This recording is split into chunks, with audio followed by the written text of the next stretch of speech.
All right, we'll get crack-a-lackin' because I know we're running a little bit behind schedule, so I'll try and keep it short, sweet, and to the point. So you will have seen over morning tea, you've got 3 different documents placed on your table. So we've got 2 different info sheets. One's approaches to benefit sharing, and one's evolving benefit sharing regimes a way forward. And then you've got your guidelines document, which is He Tohu Ārahi, or the Guidelines for Protecting Cultural Intellectual Property in Research and Innovation. So I just wanted to give a little bit of background to them, tell you their whakapapa, where they come from, and what their purpose is, and what they contain. So this SfTI project that we've been working on for the last 3 years has contained a couple of different outputs over the few years. So one of our very first outputs was a literature review of the IP laws in New Zealand and the ways in which they talk about Māori and Māori knowledge and Mātauranga Māori and what provisions are in place for Māori within IP law. And as I think you can all guarantee, it was quite threadbare in terms of what legitimate protections are out there other than Māori advisory committees at the time. And even then, their powers are quite limited in terms that they are an advisory, non-binding type of entity. So the second project that we did was a survey of different research institutions across New Zealand, looking at their IP policies within their institutions and what provisions were in place for Māori and Mātauranga Māori and Tonga. And again, we found that of a lot of the institutions, some of them didn't know what their policies contained in terms of this, or they didn't have any kind of provision or policy in place. And those that did often had done a lot of research and put a lot of care into it, so there was quite a divide. And so what we wanted to do was then put out some guidance out there about the kinds of conversations we should be having. So about 2 years ago, I wrote the first version of the IP guidelines. And when I finished writing them, we sent them around for feedback. And we've got our reviewers in the room here, Manu, Katharina, and Mitchell. And they all came back saying, this is all well and good, but they don't quite go far enough into actual guidance. They're more kind of canvassing rather than detailed advice, and we need to take a stronger stance. So from there, I left it alone for about 6 to 8 months and came back. And I wrote the next version of the guidelines, which ended up being about 80 pages. And it was very legalese, academic, big words, hard to understand. And when I kind of talked about them, I felt like a bit of a conspiracy theorist pointing to different pins on the wall. So we sent around for more feedback, and they said, okay, actually let's reframe them and write them for the community, by the community.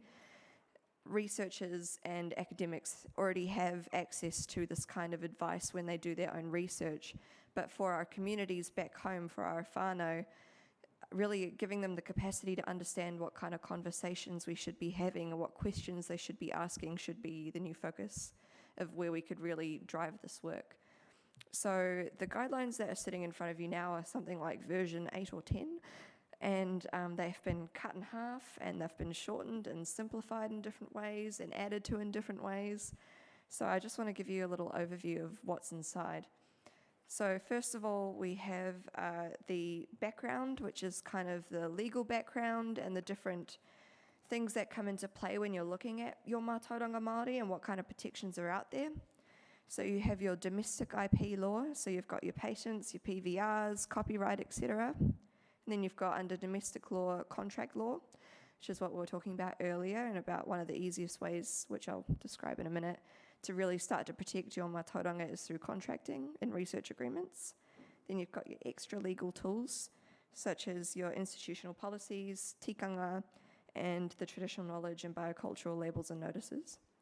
And then lastly, you've got your international frameworks like the CBD, like Nagoya Protocol, and UNDRIP and the Matatua Declaration.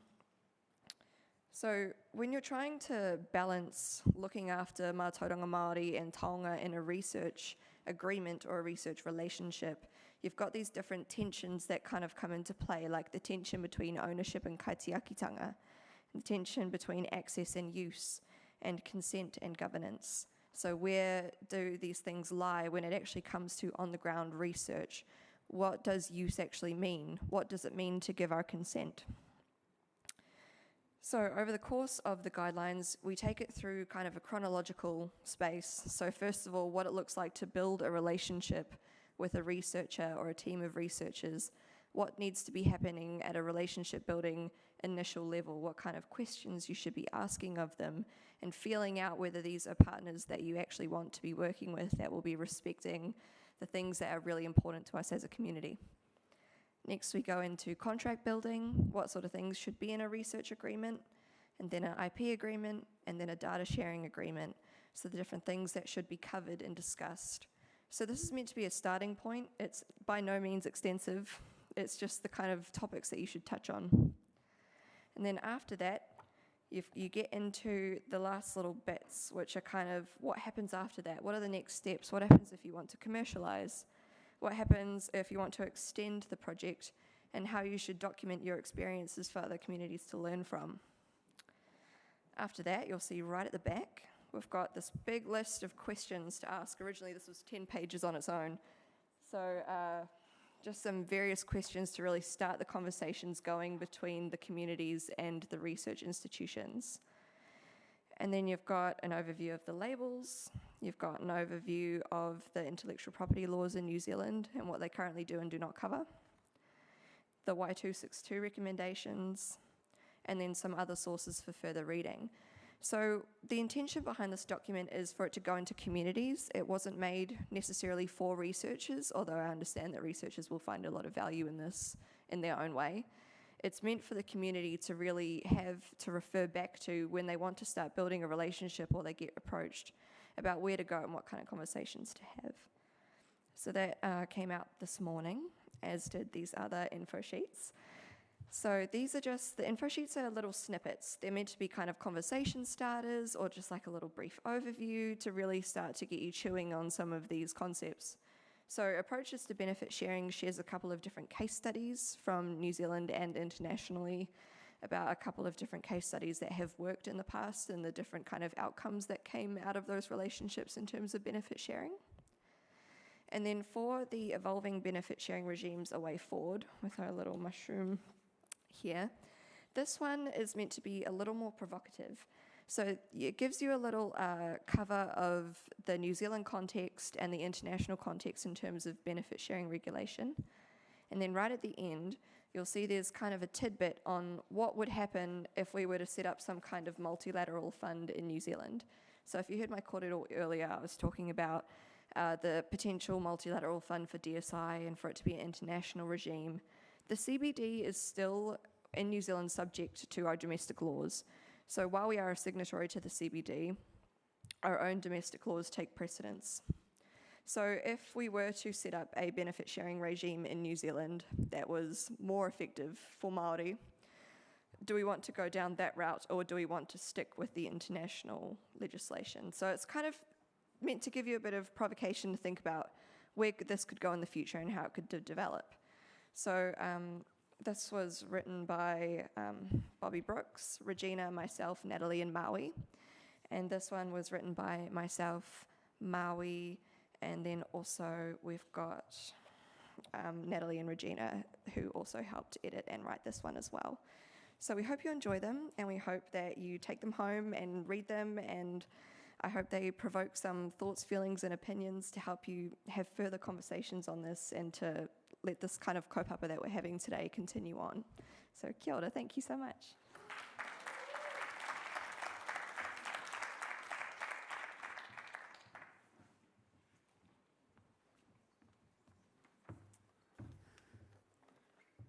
Kia ora, Katie Lee. Well done on that 3 years of mahi and those 2 iterations and multiple drafts and dealing with all that feedback. Yeah, know what that's like, you know, but it's all designed to help. It's, you know, constructive, which is awesome. So well done to you and the team.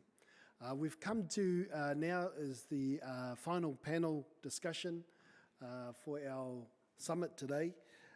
And it is on the topic of the relationship between benefit sharing and Indigenous trade. And we're very fortunate to have 3 amazing speakers who are going to join the panel. Nanaia Mahuta, Rawson Wright from Te Taumata, and Katharina Rucksthul, all the way from Otago, so she's been on a plane and come up from Dunedin this morning, so early day. But just like to invite our panel to take the stage, and then we'll go from there. And Nanaia will ask you to kick it off with your comments. Right, let's see. Okay, kia ora. Tēnā tātou anō. The context that I'm setting out was based on primarily my time as Associate Minister for Trade and Enterprise, and then evolving into the Foreign Affairs space. So when, as an Associate Trade Minister, what I recognised very early was that there were very limited opportunities for us as a country to platform off a faster growing Māori economy, but also how it was starting to shape the way in which New Zealand was thinking about regional growth and opportunity. So we didn't have a template for collaboration agreements. We didn't have a negotiating framework for the trade minister to be able to even contemplate Indigenous agreements. So it seemed to me that on the back of WBIF and the work of bringing Indigenous businesses together, learning from Australia, and I think comment was made about Supply Nation and how they act as an intermediary to grow the Australian Indigenous business ecosystem, that we had a lot of catch up.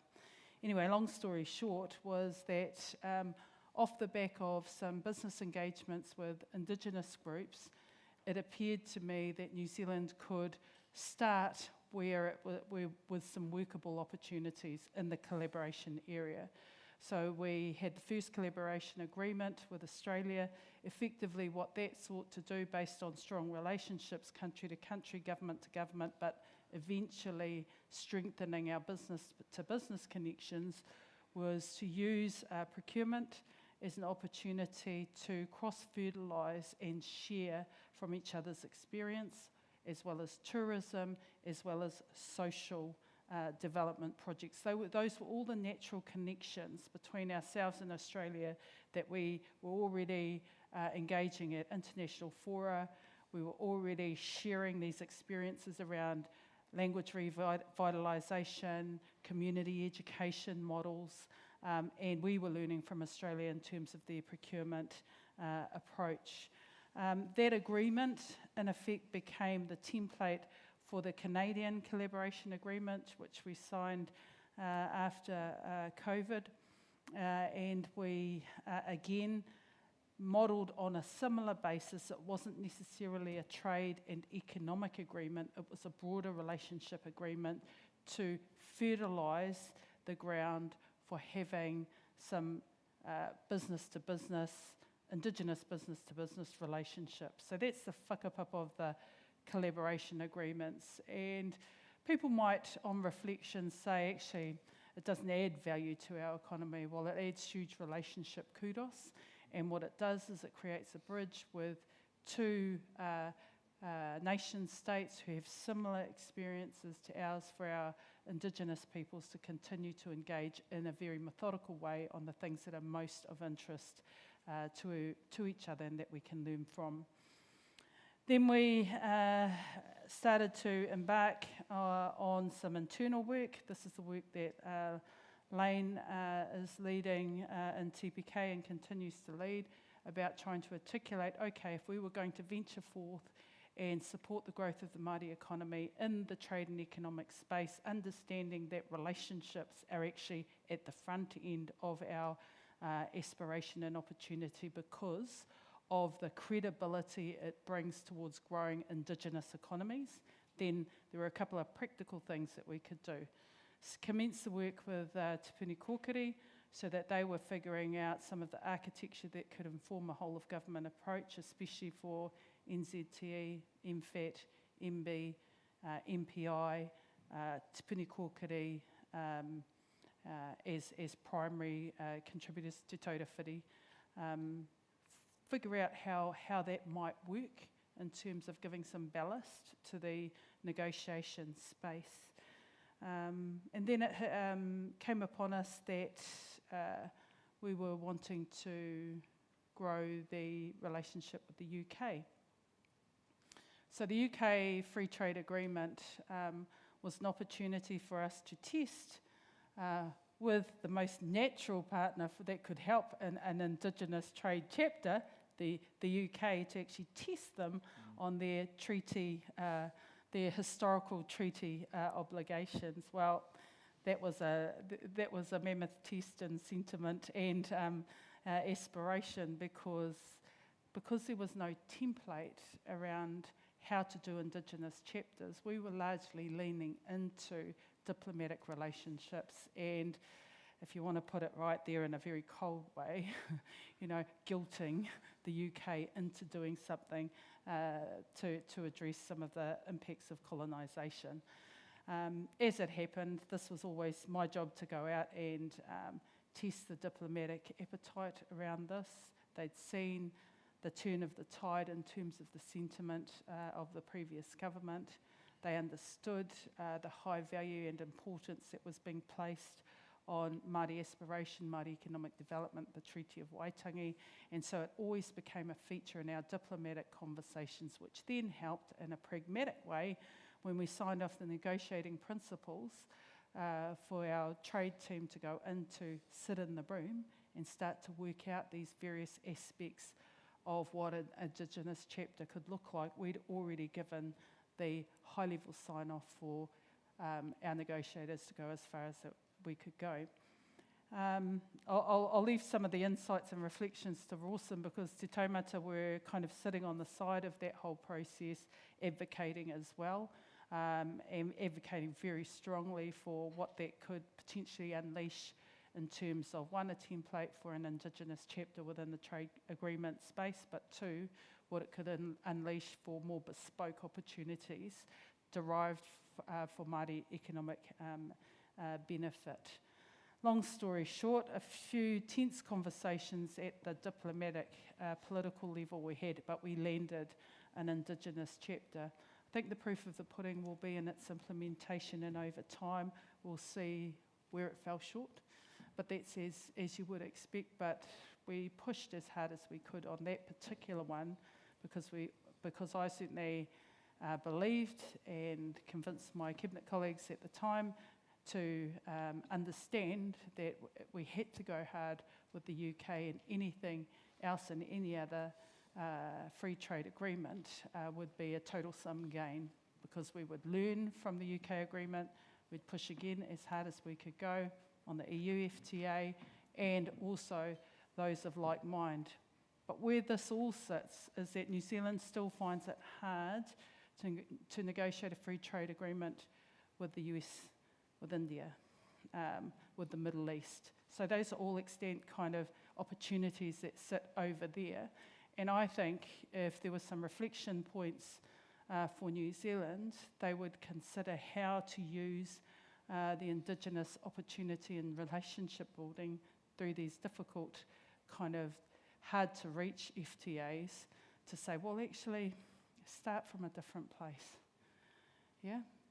What Modi wants to do, and it came up in every diplomatic interaction I had with my former counterpart in his conversations with countries like New Zealand, he wants to have an international centre of excellence on traditional medicinal practices. He sees New Zealand, because of our high-value connection to our rongoa space, as an opportunity to create a bridge there. We should seize that opportunity alongside others, but use it as the basic architecture of our relationship with India. It just makes sense, right? And it makes sense because we can certainly see some multiple layers of benefits that can come back from starting a conversation in a space where we're actually looking for a point of difference there. Anyway, that said, on the US, forget having an FTA with the US. Let's just go for a state agreement, trade agreement. Let's have an agreement with LA. In itself, quantified as an economy, it is as significant as a small, medium nation state. So let's figure out how can you have the type of trade agreement with a state in the US that can create value.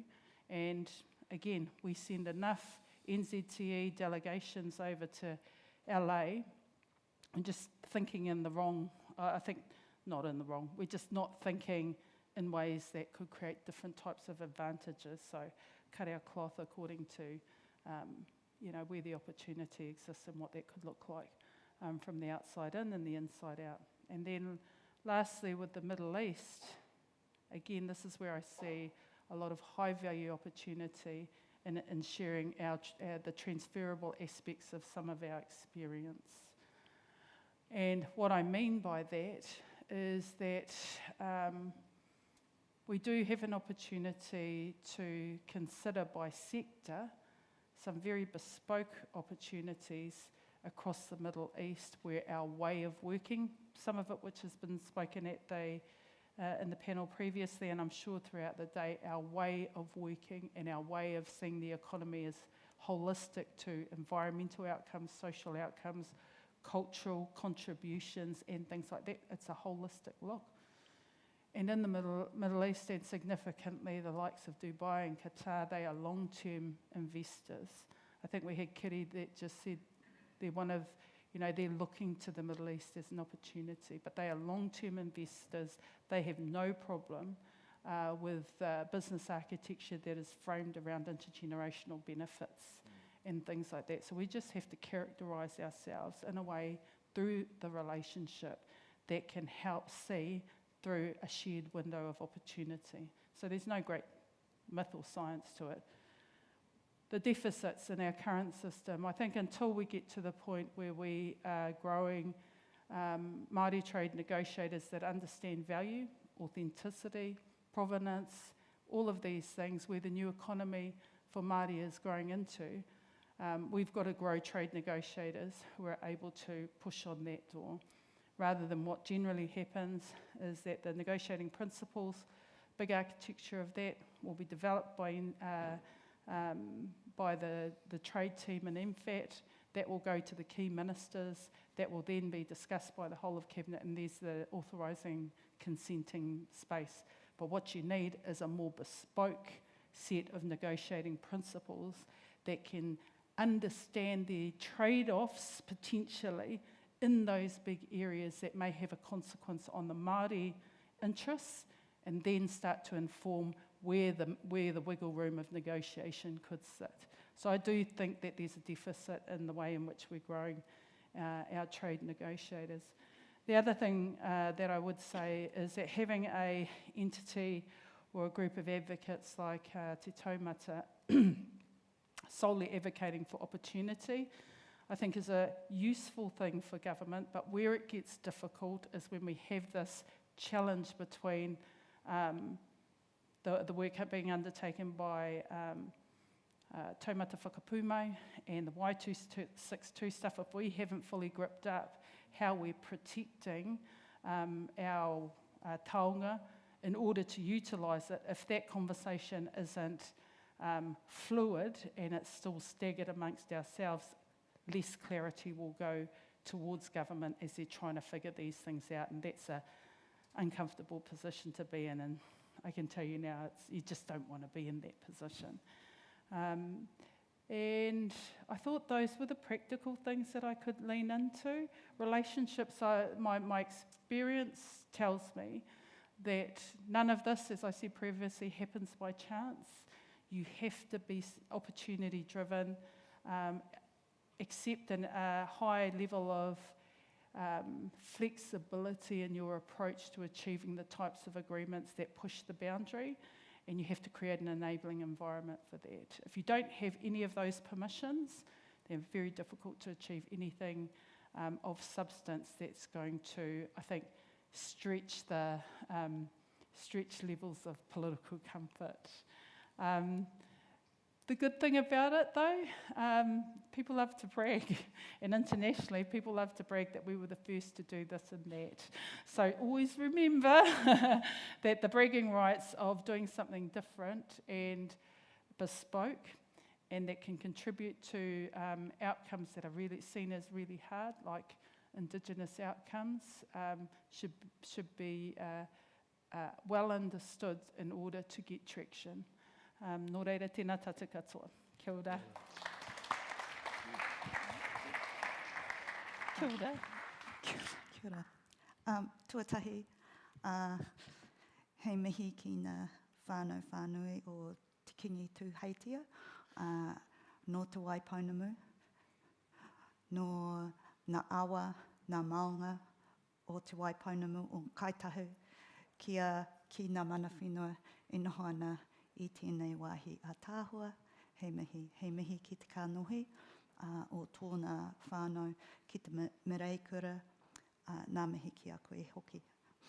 So kia ora ko Katharina Rucksthul, tōku ngā, hei uri i tēnei o ka hapu o Kaitahu, Kāti Māmoe, Waitaha hoki, nō reira, hei mihi. So kia ora everybody, I am honoured and thrilled to be here today, all the way from Otipoti, where I've come from an Indigenous game development symposium, the first, I think, international one, brought together by Kaupapa Code, Centre of Digital Excellence, in Otipoti, which you probably didn't even know existed. However, talk about the cutting edge, that's at the cutting edge.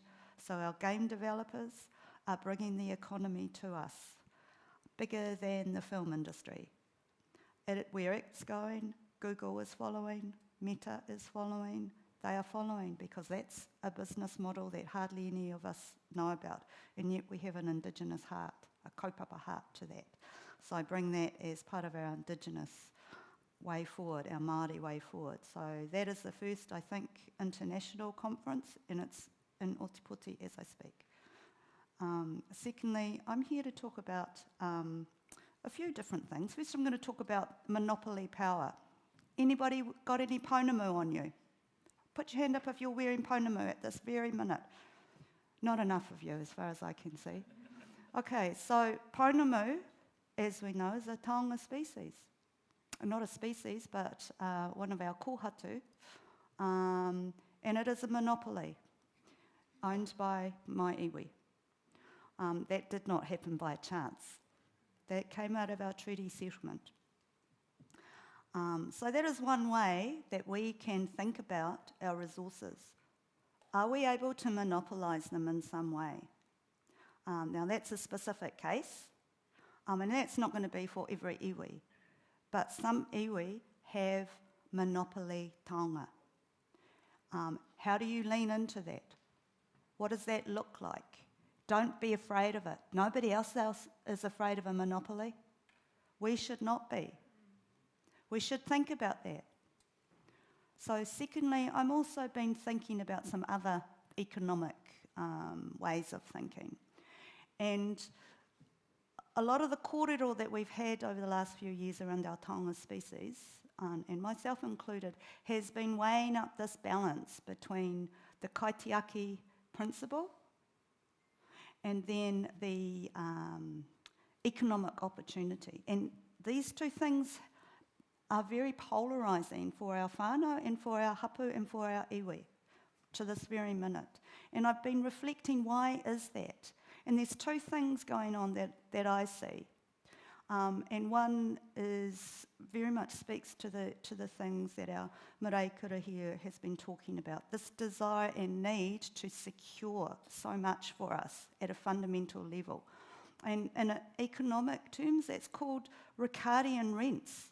Okay, so you don't need to worry about the terminology, but basically it's how can we develop land so we can secure an economic rental of it.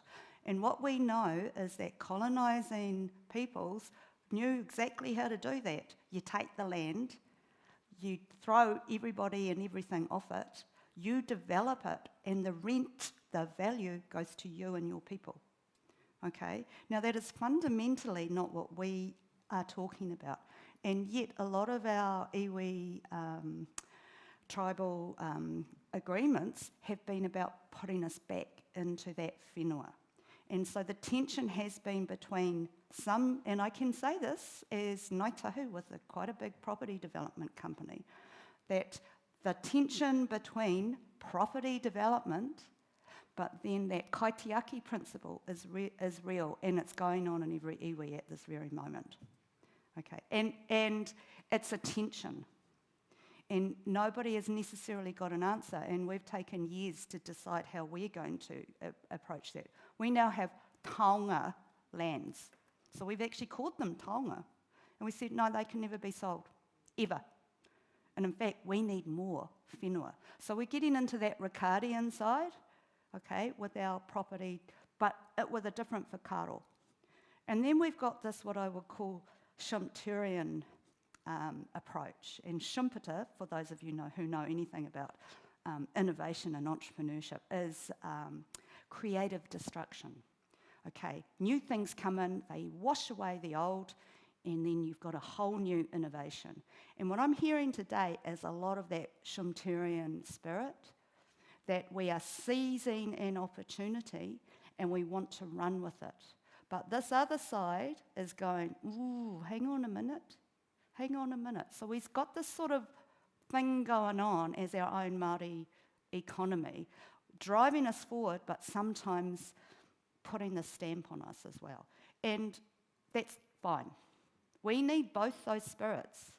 We need to have that sort of sometimes really discomforting and uncomfortable type of approach, because both of those are valid pathways to our well-being and our future. So I'm going to talk about something else though. So that's just some high-level observation and some work that I've been doing with some various relations around here, which has led to, can I say, so here's one of my pōtai, although I'm an iwi girl, I'm also the thunder. So I'm here representing National Science Challenges Science for Technological Innovation that has funded that beautiful document that Katie Lee showed us there. And that came out of thinking from Māori, from our kahui Māori, one of whom, Manuka Henare, is not here. Okay, no longer with us. And I acknowledge Willie John, who was part of that kahui and part of SfTI then, thinking about how do we get on board with IP? What are we going to do? It's got to be something tangible and practical for whānau. But I'm going to talk about something else as well, and apologies, Nanaia. Thank you. I'm going to talk about this. Okay, so there's a little bit in one of those documents that Katie Lee has shown you, but this is a little product that our rūnaka Kati Huirapa ki Pukataraki, it's called Mia. Okay, and it's a perfume, and here's a little plug, you can actually go online and buy it, all right? So we trade, okay, so this is about trade, so we're trading. This started, well actually, this has got a long history. Anybody that remembers back in the day to a project that TPK undertook maybe 15 or 20 years ago, and it was like 10 organisations and $1 million each, and somehow we would grow, you know, it was an opportunity. And Mea came out of that. But actually it wasn't any Ngāi Tahu person that saw the opportunity, it was a Pākehā guide. And after about 5 years and quite a lot of research, he came to our marae and said, oh, are you interested in buying this off us? And he had a whole business plan for it. And we went, nah, you're a bit out of our league, because we're just a small rūnaka. We're just a small hapu. But anyway, he persisted, went to Ngāi Tahu. They said, okay, let's have a talk about that. And then he just basically gave up, because he realised that taramea, from which this perfume comes, is actually one of our taonga species. So as part of our act, we have 147, I counted them, taonga species, but actually we've got more than that. That's just 1998 act. And it comes from taramea. So taramea, if you've ever been to the high country in the Queenstown area, anybody been to Queenstown, Tahuna? Yeah, all right, so if you go up into the high country, there's this sort of sparky, quite sharp plant. And basically farmers don't like it and they try to get rid of it. Okay, so it's a pest plant to farmers. But actually, in our traditions, we used to, it's the the taramea is the scent of the rangatira. So we used to gift it to rangatira. So it's got a tapu nature to it. We used it for other purposes as well. And it's quite easy to extract the oil. So Plant and Food, University of Otago did a heap of research for us, and we've ended up with this perfume, which now comes in 4 flavours or scents. And we started it just before COVID, because we thought, well, Ngāi Tahu, we have a tourism company, let's do it as a co-branding sort of a thing. And of course, there was no tourism. So we had to pivot, and now it's online sales only. But it's been an issue for our runanga because this plant belongs to our iwi. It doesn't belong, but it is part of our settlement. So it doesn't belong to us. So we've had to make an agreement with our iwi as to how we can use taramea for this purpose only. So we have a trademark on the word mea, okay? But that doesn't mean to say we can just go and do a whole lot of other stuff with our taonga plant. So we've actually got a legal agreement with our own iwi. It's a contractual agreement. So they sold it to us for $1, okay?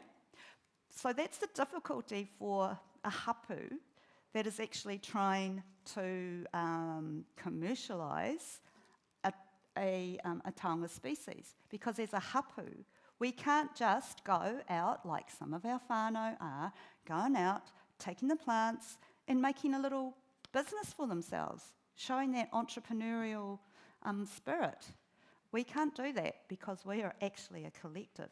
So it's the difficulties are manifold for a hapu because we can't just go and do that. Because how can we as a collective be going out there and saying, oh, we'll just take it and we don't care about the iwi. We can't on the one hand say, oh no, this is a taonga species, and on the other hand go, but we'll just go and do our own thing.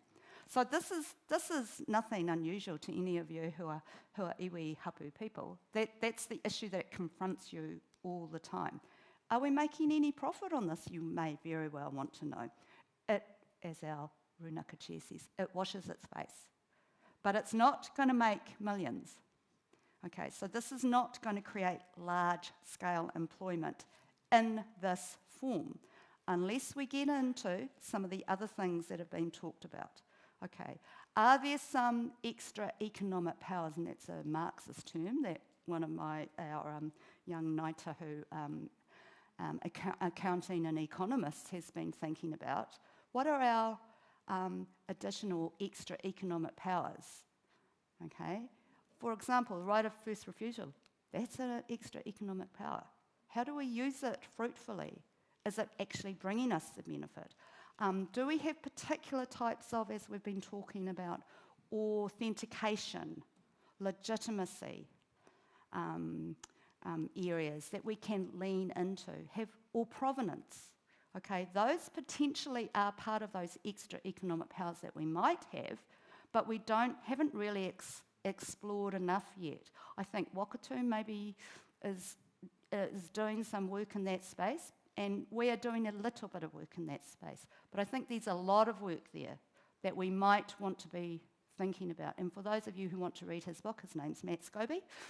He's just put out, you might have heard him about 3 weeks ago with Julian Wilcox on National Radio. So worth having, it's sort of sometimes you've got to go back to go forward in your thinking. So I guess I'll leave it at that, but I do also want to acknowledge the amazing work that Te Taumata has been doing on our behalf, because to me, that's putting us right back into that Ricardian space where we can start to get value, which then allows the entrepreneurs to come in afterwards. Can I say one last thing too, in thinking about the EU? I've just come back from Estonia, where you can be an e-citizen. Or you can get there, you don't even need to live there, and you can get entry into the EU by an e-resident. You can be an e-resident. Just sign up. and then you're immediately into the EU. So for those of you who are entrepreneurial, take a look. Estonia's got some really interesting things going on, may I say. Anyway, enough of that. You can talk to me later. So kia ora koutou.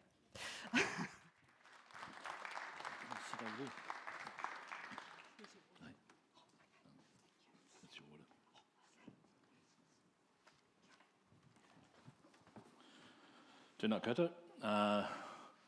Nō tūria hau Ngāti Whātu, nō Ngāti Prau, Te Whānau Apanui, Ngāti Hini, Scotland, Ireland, Scandinavia, and England. So Rawson Wright, aho. I'm just a dairy farmer who got bored and did other things. I got highly injured as a farmer, and so I had to do other things, right? And during that particular time, I leased my farm. Because I'm going to tell you my story. It may not be the same, and it might rub you up the wrong way, but it is the way I operate.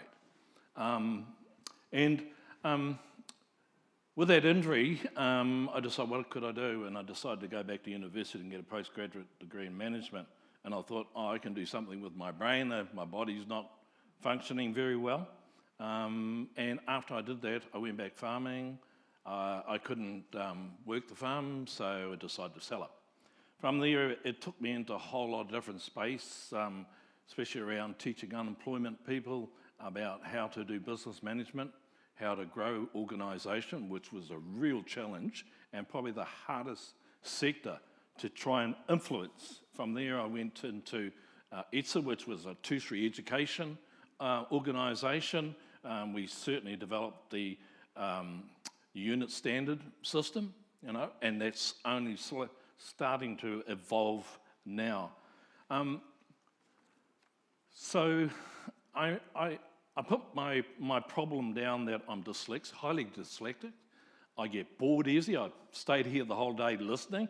And if those of you who know me, I write and I type a lot because that's the only way I can focus. But I like to get things done, right? And in my particular life, I've been dragged into all sorts of things. I was brought up as a child my father was an army officer, my mum was Tūturu Ngāti Prau, one of the blue bloods from down there. They're very staunch. But I didn't know that I was a Māori until I was 13 when I was at boarding school. And I think that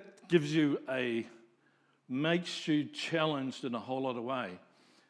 When I started to even think about doing things Māori, I found two interesting papers, and Jason, you might know some of those, you in the academic field, Joseph Colt and Stephen Cornell, right? And they were heavily involved in Indigenous study. They're not American Indians, did this study, and I found that really interesting. And at the time, I was a troubleshooter for Fisher and Paykel. And I thought, this is interesting. This is a different way of looking at aspects. And from there, that's when I decided I needed to go farming. At the time, I was working in that IT space with the work with Fisher and Paykel. And in actual fact, I said to my wife at the time, we're going to go and buy a farm in 10 years. I did it in 4. And what I'm saying about that is that part of what you do in your life, if you know where you're going to go, so you got the end point, you got the collaboration. So my wife took 4 months before she said yes. She was a city girl, right? And when I went farming, I just took an ordinary job on. I was lucky enough to find an owner who started to talk about his particular business. And as he was talking to his mates next door, they became my mentors, right? And so my first lot of cows I bought, it was my boss. I just had the checkbook, I just wrote it out because I believed in what he was doing. So it came down to a lot of trust. And even when I bought my farm, it was my neighbours that gave me the insight to do that. My father is a farmer, I didn't consult him. You know, one of the real challenges around alive, and my father and I never got on through most of my life until the last 6 weeks of his life. And part of this challenge is about getting on and doing things, right? You know, when I moved my cows from the Waikato up to Kirikiri, my father said, oh, you should do this, this, this. And I said, no, you do it my way. Do it like this. And that's how he and I have always been. He was of the old school. He would talk about production and butterfat. I would talk about kilo of dry matter. My son, who worked for the Sadi King as a dairy farmer, he used to talk about megajoules and protein nutrients, which is 3 different conversations talking about the whole aspect of business and life. And what I'm telling you here, sometimes we are the problem. I always say, in my life, the biggest person I see is that person I see in the mirror in the morning, right? Nobody else, me. So part of, I'll get to Te Taumata and go from there. In fact, we're having conversations around the country with a lot of people about our trade and exports and things like that. And in whangarei, I'd go to a meeting, and out of about 10 or 20 people, there was only one Māori in the room. That was me. Right? So they decided to have a couple of meetings in Rotorua about us having a conversation and that. And after the second meeting, it was decided by those in the room that all the officials leave the room, including our own whānau. They did not like it one bit. And so from there, we had a conversation with ourselves, and I gave my view, and because I had experience when I was in Moscow. I have a Russian-Ukrainian business partner, and you can understand at this particular time, we're doing nothing. The war has changed our life, right? But we are still talking. We're still having the conversation. And my whole kōrero is about what Nanaia talked about was relationships. So to me, whakawhanaungatanga is the top of trade. That's what it is all about. Anyway, so at this first taumata meeting, a number have had the conversation. We did not like the way trade was going on. Government departments were getting our way. They did not understand us. So we decided we were going to pick amongst the people amongst ourselves. And I just got up and says, well, I'm not going to be part of this. I'm leaving. And it had to take two of my cousins to say, Rawson, stay here for 2 years and then go, because we know you can shake the cage around this whole thing. The other person that you may know of is my cousin Chris Inslee, who is not with us anymore in that particular sense of the trade space, and also Te Taru White is another whanaunga. Happened to be five Ngātis in the room, whakapapa, in this particular trade space.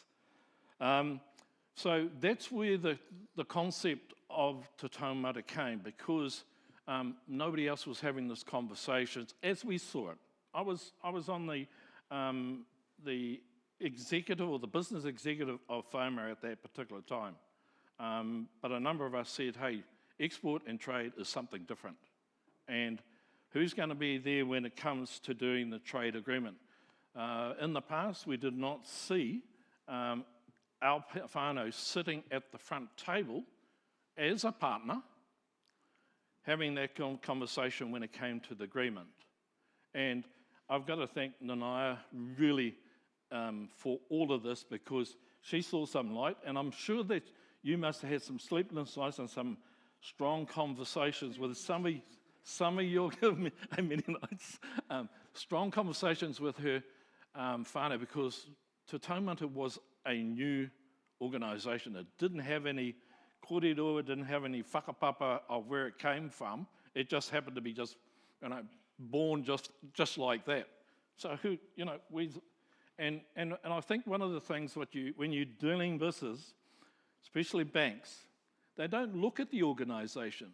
They look at the individuals that are there, right? They look at those individual credibility when you go and do things. Okay, so moving on. The UK one was the first one up on the block, and we were told by the officials, you can't go to talk to the ambassador of the UK. Who said we can't? We're Māori. They are our natural partners when the treaty was signed. You can't tell us what to do. And some of my colleagues said, so how are we going to do that? I said, we'd get the phone out and ring her up. They said, what? I said, here's a number. Dialed it. Laura, when can we have an appointment? We're in town now. Oh, okay. How about this afternoon? Let's go. 4 of us went up there. It was really interesting. It was Johnny McGregor, Rawson Wright, Tohu Ārahi, and Chris Inslee.